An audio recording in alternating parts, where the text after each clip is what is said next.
Hello, my name is Daniel Clark. I was the winner of GameSpot.com's Ultimate Mortal Kombat Fanatic contest, and I have been a fan of the Mortal Kombat series since the very first installment.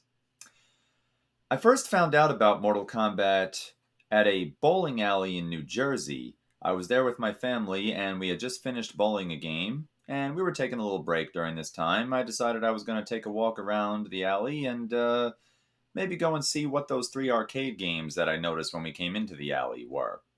So I go over there, and the first one was a Neo Geo cabinet. The second one was NBA Jam, and the third one was a game that looked very much like Street Fighter, but with much more realistic looking characters. That, of course, would turn out to be Mortal Kombat 1.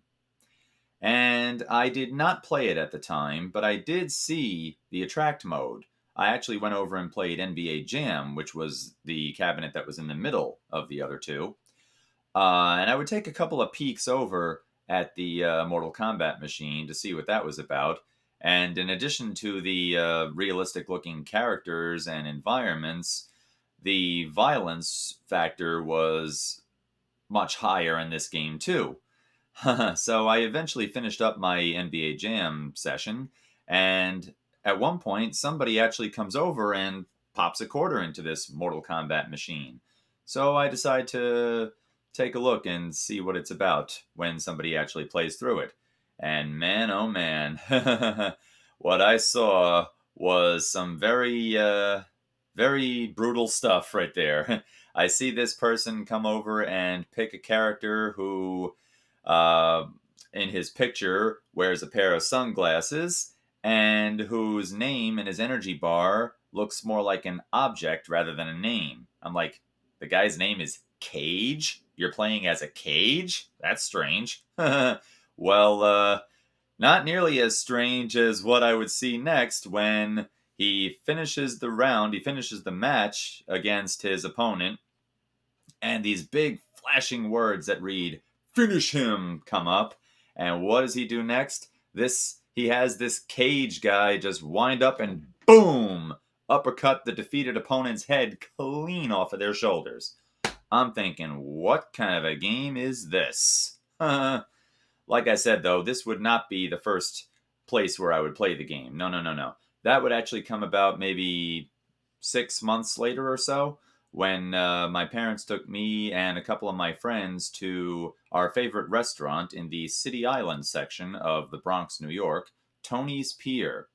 And they always had lots of arcade games there. Everything from Ninja Turtles to NBA Jam to Street Fighter to Operation Wolf, Michael Jackson's Moonwalker, you name it. And on this particular day, I find that, hey, that's the game that I saw in the bowling alley months ago. That's Mortal Kombat. And one of my friends is like, hey, they spelled combat wrong. I'm like, yeah, they did, didn't they? That's kind of funny. And it was interesting because it wasn't in the traditional Mortal Kombat cabinet. It was actually in one of those generic looking cabinets where, they give you a custom marquee to put whatever name you want into it or something like that. So that's actually how I remember it being in Tony's right there. So this was where I first got to play the game. And like any game that I'm just finding out about and getting to play for the very first time, I didn't know anything about the story or the characters or anything like that. So in choosing who I wanted to play as, I read the bios beforehand and I took a look at the pictures and I ultimately settled on the only female character in the game who went by the name Sonya Blade. And the reason why I chose her was, well, there were multiple reasons. One, her bio says that she's a U.S. Marine and that she's in the tournament to rescue her comrades. And in some of her pictures, she has the American flag behind her. So I thought to myself, well, it's a pretty safe bet that she's a good guy, that she's on the hero side. So that's who I'm going to go with. And the other reason was because I just thought that she was really attractive. So, there you go.